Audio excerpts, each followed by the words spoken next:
मनोज जरांगे पाटील यांची नाशिकमध्ये आज शांतता रॅली जी आहे ती येत आहे।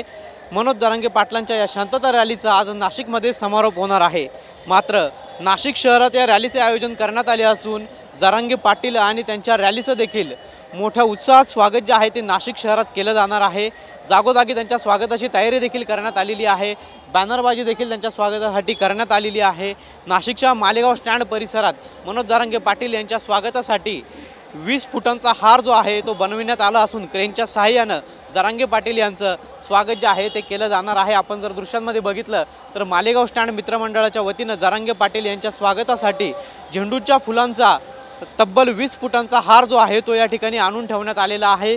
आणि जरांगे पाटील यांची जी यात्रा आहे ती मालेगाव स्टँड परिसरात आल्यानंतर या ठिकाणी त्यांच्या या रॅलीचं स्वागत जे आहे ते केलं जाणार आहे। अशा पद्धतीनं त्यांचा जे मनोज जरांगे पाटील यांचा जो रॅलीचा उत्साह आहे तो आपल्याला या ठिकाणी सकल मराठा समाजाच्या कार्यकर्त्यांमध्ये पाहायला मिळत आहे। नाशिक शहरातील मालेगाव स्टँड परिसरात, रविवार कारंजा परिसरात, अशोक स्तंभ परिसरात मनोज जरांगे पाटील यांचं स्वागत केलं जाणार आहे आणि त्यासाठी अशा पद्धतीनं तयारी जी आहे ती करण्यात आल्याचं आपल्याला पाहायला मिळतं आहे। कॅमेरा पर्सन आकाश येवलेसह पवन येवले, TV9 मराठी, नाशिक।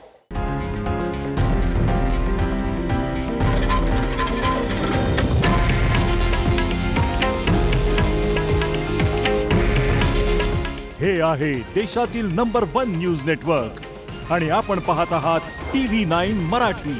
काळजी तुमची, हित महाराष्ट्राचं।